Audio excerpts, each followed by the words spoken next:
40 సంవత్సరాల రైతు ఆశ ఆకాంక్ష నెరవేరిందని పసుబోర్డుతో ఇవాళ పాలక పార్టీ బీజేపీ సంతోషకరమైన వార్తని సంతోషంగా చెబుతుంది. మేము అక్కడ విభేదించట్లేదు. 40 సంవత్సరాలు రైతులు రోడ్ల మీద దశలుగా పోరాటం చేశారు, వచ్చింది. అయ్యా 25-26 సంవత్సరానికి గాను పసుపు బోర్డు యొక్క విధి విధానాల్ని మీరు విడుదల చేయండి. రెండవది, పసుపు బోర్డు ధర నిర్ణయిస్తుందా నిర్ణయించదా అనే అంశం ఒకటి. ఏదైతేనేమి అరవింద్ గారు ఇచ్చిన మాట ప్రకారంగా పసుపు బోర్డు తెచ్చిండు, సంతోషం. అదే దాంట్లో ఇంకొక మాట కూడా చెప్పిండు, 15,000 రూపాయల మద్దతు ధర ఇస్తా అని చెప్పేసి. ఈ 15,000 మద్దతు ధరలు ఇవాళ నిజామాబాద్ మార్కెట్లో 8,000 నడుస్తుంది. 12,000 నుంచి 8,000 అంటున్నారు. 12,000 నేను నిలకడగా లేదు, ఉండదు. ఎందుకు ఉండదు? వ్యాపార వర్గాల సిండికేట్ అవతారం ఎత్తిందని మేము డిసెంబర్లోనూ జనవరిలోనూ ఫిర్యాదు చేశాం. వాళ్ళు రాసిన ప్రేమ లేఖ, ఒకటి తీర్మానం లేక ప్రేమ లేఖ మేము కలెక్టర్ గారు కూడా ఇచ్చాం. వ్యాపారులు ఒక సంఘం పెట్టుకొని తీర్మానం చేశారు, ఒక రైతుకు ధర రాకపోతే మళ్ళీ తిరిగి టెండర్ చేయొద్దు, ఇస్తాడా సస్తాడా వాడి ఇష్టం అంటే దాంట్లోనే ఉంది సిండికేట్ అవతారం అనేది. ఇతర రాష్ట్రాల నుంచి కానీ ఇతర ప్రాంతాల నుంచి కానీ వ్యాపార వర్గాల్ని పోటీగా రానియకుండా, ఇనాంలో పాల్గొననీయకుండా కూడా చేస్తుంది నలుగురు వ్యాపారం. దాని మీద ఇప్పటికీ చర్య లేదు. మేము కలెక్టర్ గారిని ఒకటే గుర్తు చేస్తూ ఉన్నాం, డిమాండ్ చేస్తూ ఉన్నాం, రైతులతోని, రైతు సంఘాలతోని, రైతు జేఏసీతోని, మీరు ఒక వ్యాపారులతోని కలిపి జాయింట్ మీటింగ్ ఏర్పాటు చేయండి. ఆ జాయింట్ మీటింగ్లో రైతు ఎకరాన పసుపుకి ఎంత పెట్టుబడి పెడుతున్నాడు, ఇవాళ 8,000 పెడితే ఏం లాభం వస్తుంది, ఏం నష్టం వస్తుంది అని ఒక పరిశీలన చేయాలి. దీనికి ఎంపీ గారు కూడా బాధ్యత ఉంది. 15,000 కన్నా తక్కువ వస్తే ఇప్పిస్తానని చెప్పాడు. ఇక రెండవది మేము డిమాండ్ చేస్తూ ఉంది, ప్రధానంగా రాష్ట్ర ప్రభుత్వము 1,000 రూపాయల క్వింటాల్ బోనస్ ఇవ్వాలని చెప్తుంది. దీనివల్ల కూడా ఒక 13,000 14,000 రేట్ వస్తే ఈ 1,000 రూపాయలతో 15,000 అవుతుంది. రైతు నష్టపోకుండా ఉంటాడు. నువ్వు 500 ఇస్తావు అన్ని పంటలకు. ఇది వ్యాపార పంట, పెట్టుబడి ఎక్కువ ఉన్న పంట, 9 మాసాలు మోసే పంట, కాబట్టి 1,000 రూపాయలు డిమాండ్ ఇస్తావు. ఇకపోతే రెండవది, ఇవాళ అయితే కేంద్ర బడ్జెట్ దేశమంటే మట్టి కాదోయ్, దేశమంటే మనుషులోయ్ అని తెలుగు కవితతో తెలుగు గురుజాడతో ప్రారంభించిన బడ్జెట్ ఇవాళ తెలంగాణ రాష్ట్రానికి పూర్తిగా అన్యాయం చేసింది, పూర్తిగా శూన్యం చేసింది. ఈరోజు పన్నుల భారం తెలంగాణ నుంచి లక్షల కోట్ల పైన మనకు కేటాయించింది 0.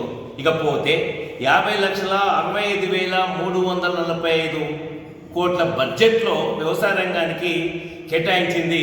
గతంలో కేటాయించింది, ఖర్చు పెట్టలేదు. ఈసారి ఖర్చు పెట్టలేదు.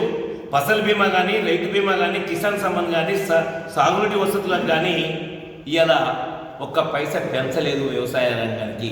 మరి వ్యవసాయ రంగమే మాకు ప్రధానమైంది, వెన్నెముక అని చెప్తున్నారు. దీనికి ఇది లేదు. అట్లాగే లేదు, మేము కేటాయించిన 1,71,000 కోట్లు అని చెప్తున్నారే, మత్స్యశాఖ కేటాయించిన దాంతో కలుపుకుంటే అవుతుంది. లేకపోతే 1,27,290 కోట్లు మాత్రమే వ్యవసాయ రంగాన్ని కేటాయించింది. వివిధ రకాల పద్దులకు పోతే ఇంకా తక్కువ అవుతుంది. అట్లాగే ఇవాళ ఈరోజు ఏదైతే సబ్సిడీలు ఉన్నాయో, ఎరువుల సబ్సిడీలు గతంతో పోల్చుకున్నప్పుడు దాదాపుగా కోట్ల రూపాయలు తగ్గించేసి ఎరువుల సబ్సిడీ దేనికోసం చెప్తున్నాం అని వాళ్ళు ఎట్లా సమర్థించుకోవడానికి, మేము ఆర్గానిక్ వ్యవసాయం పెంచడం కోసం అని చెప్పేసి వాళ్ళు ఎందుకు చంపినవరా అంటే ఏదో సామెత చెప్తారు, కుక్కను చంపాలంటే పిచ్చి కుక్క అని చెప్పేసి ముద్రేయాలని చెప్పేసి. ఆ రకంగా వ్యవసాయాన్ని ఇలా మందులు ఎక్కువైతున్నాయి, అదైతే కాబట్టి మేము ఆర్గానిక్ ప్రోత్సహించొద్దని చెప్పట్లే. కానీ నువ్వు అవగాహన చేయాలి, రైతులు చైతన్యవంతం చేయాలి. అదే సమయంలో రైతుల పెట్టుబడిని తగ్గించే విధంగా చేయాలి. కానీ సబ్సిడీలు ఇవాళ మొత్తం తీసేసి తగ్గించేసి రైతుల పెట్టుబడిని, వ్యవసాయాన్ని భారంగా చేసుకుంటే నువ్వు భూములు వదిలిపెట్టి ఆదానికి అంబానీలకు ఇచ్చే విధంగా చేస్తున్నావు అని చెప్పి మేము అంటున్నాం. అది తప్పైతే చర్చకు రండి బీజేపీ శక్తులు. అందుకని మొత్తంగా చూసుకున్నప్పుడు ఇవాళ 1,00,00,000 మందిని మేము ప్రకృతి వ్యవసాయానికి, ఆర్గానిక్ వ్యవసాయానికి మేము చేస్తున్నాం అని చెప్పేసి అని నువ్వు కేటాయింపు ఎంత ఇచ్చినావయ్యా? 616 కోట్లు. 1,00,00,000 మందిని నువ్వు దీంట్లో ఆర్గనైజ్ చేస్తాం, 1,00,00,000 మందిని దీంట్లో తీసుకొస్తా అని చెప్పి ఇవాళ నువ్వు కేటాయించిన 616 కోట్లు. ఈ 616 కోట్లు ప్రచారానికి దాదాపు ఎక్కువ శాతం పోతుంది. తర్వాత కమిషన్లకు ఎక్కువ శాతం. రైతుల దగ్గరకు వచ్చేసరికి ఎంత అవుతుంది? అది మీకు గెలవని లెక్కలు కావు.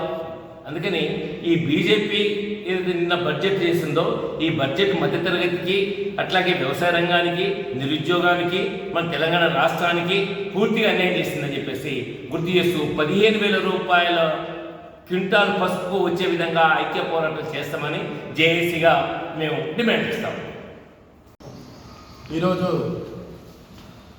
పసుపు బోర్డు వచ్చిందని చెప్పేసి ఏదైతే ప్రభుత్వం తరఫున ప్రకటన చేసిందో, మరి దాన్ని బోర్డును ఎన్నో రోజుల నుంచి దశలుగా పోరాటం చేసి రైతులు 40 సంవత్సరాల నుంచి పోరాటం చేసి దాన్ని సాధించుకున్నామని చెప్పేసి ఈ సందర్భంగా నేను గుర్తు చేస్తున్నా.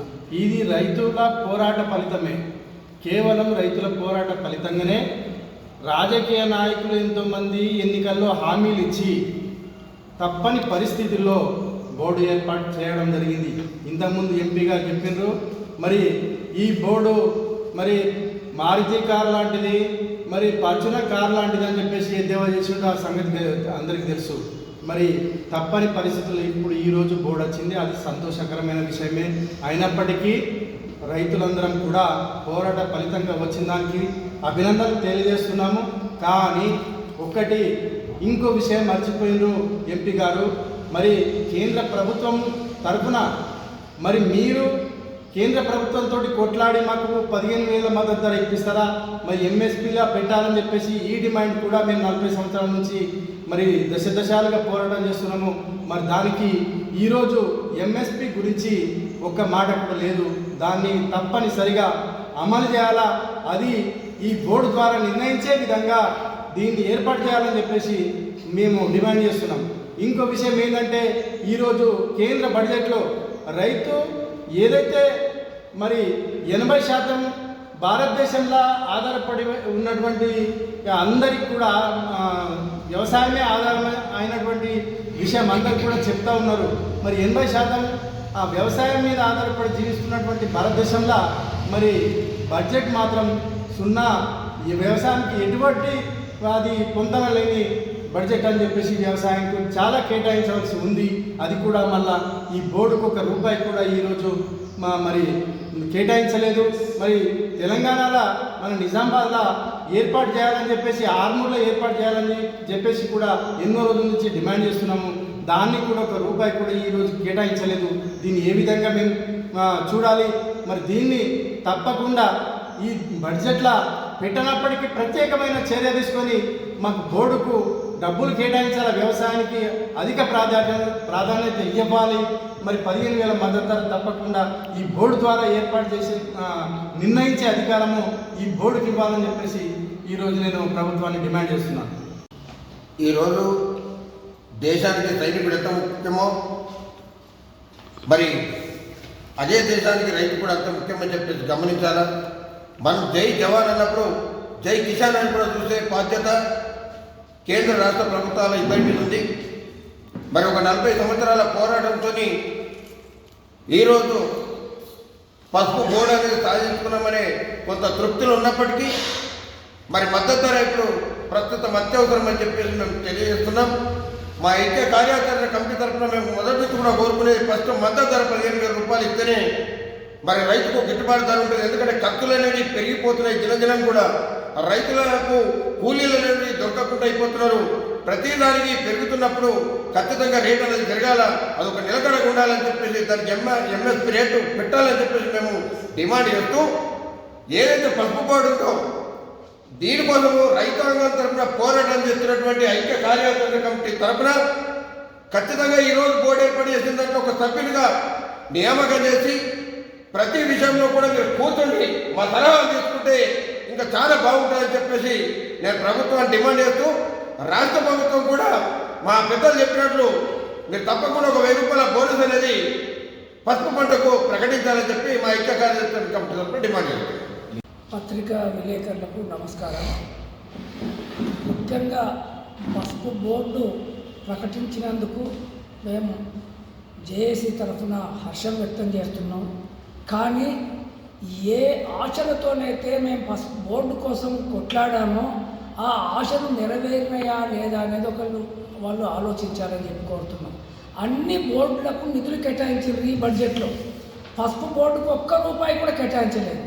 నిజామాబాద్లో పెట్టాలని చెప్పినాము, ఆర్మూర్లో పెట్టాలని చెప్పినాం బోర్డు కేంద్ర కార్యాలయం. ఎందుకంటే సుగంధ ద్రవ్యాలకు సంబంధించిన బోర్డు కార్యాలయం కేరళలో ఉంటుంది. మరి పసుపు బోర్డుది ఆర్మూర్లో ఉండాలి. మరి అధ్యక్షుడిగా పెట్టినటువంటి గంగారెడ్డి గారు ఢిల్లీలో ప్రమాణ స్వీకారం చేశారు. అసలు ఢిల్లీలో ఉంటుందా, దీని ప్రధాన కార్యాలయం నిజామాబాద్లో ఉంటుందా స్పష్టం చేయాల్సినటువంటి అవసరం అయితే ఉంది. అదేవిధంగా మన దగ్గర దాదాపు కాంగ్రెస్ ప్రభుత్వం ఉన్నప్పటి నుంచి పసుపు పరిశోధన కేంద్రం కోసం 4 ప్రాంతాలలో భూములు ఇచ్చారు.